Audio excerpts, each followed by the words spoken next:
Hi everyone, my name is Emmy, and I wanted to share with you my hope and my ideas behind the Queer Blue Christmas project and invite you to be in it with me.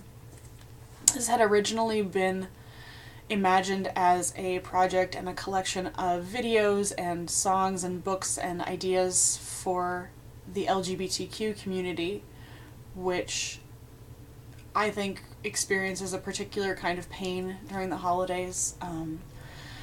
Especially if there are tense relationships with family, and especially if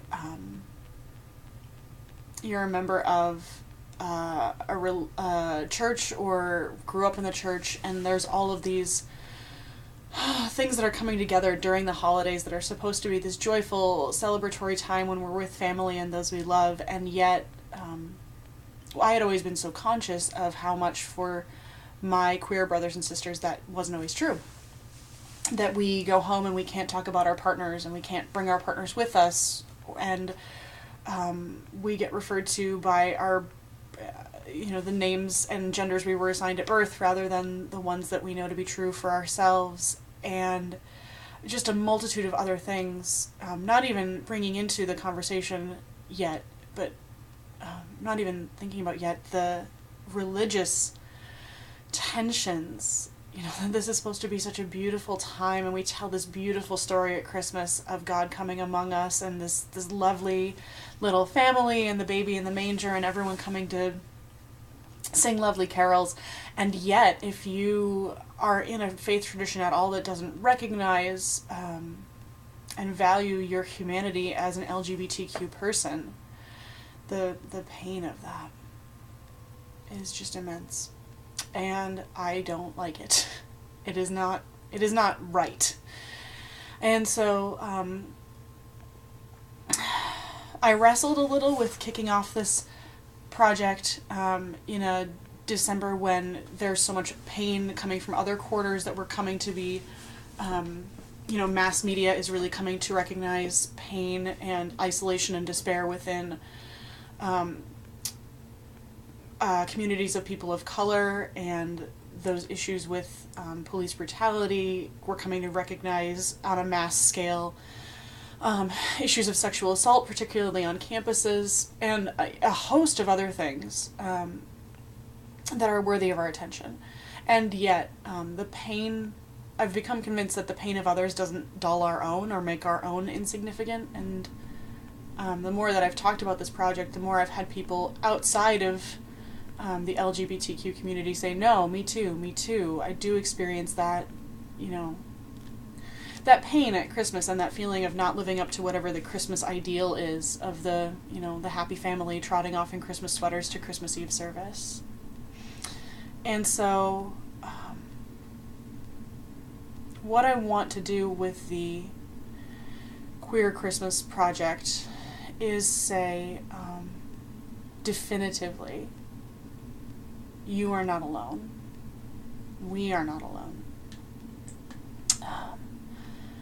That there are, particularly for my queer brothers and sisters, there are communities around the world, that faith communities that are open and welcoming to us, and that want to celebrate us and recognize our humanity and even our calls to ministry if we have them, and our calls to just be who we are.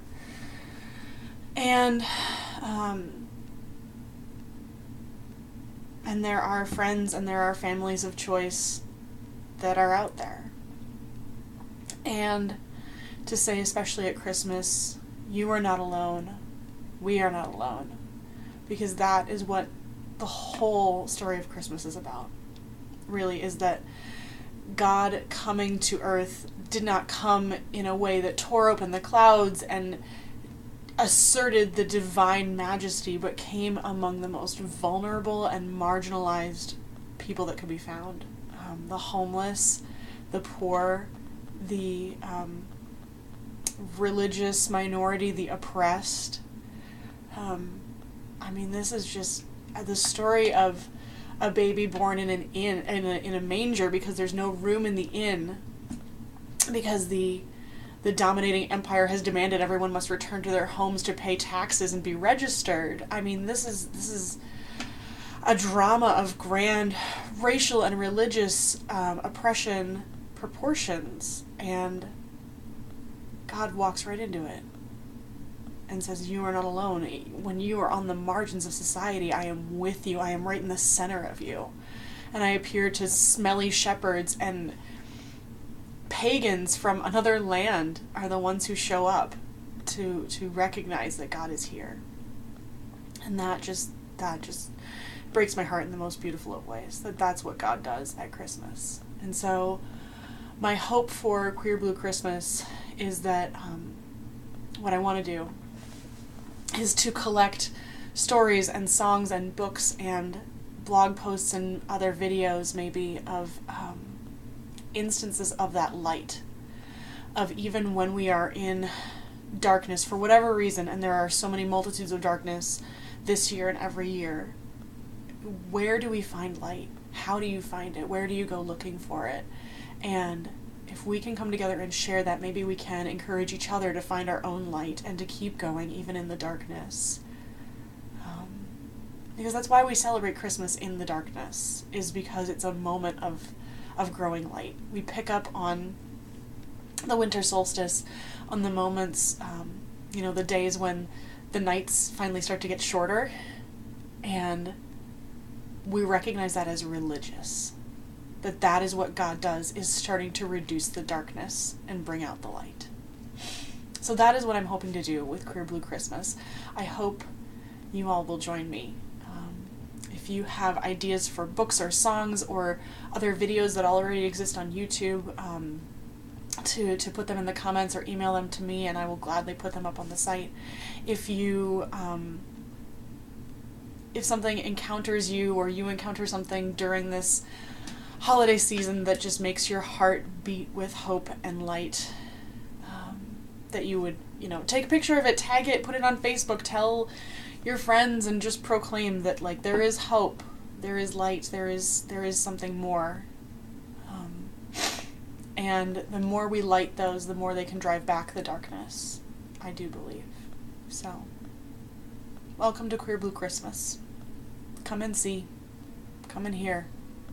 Come and live.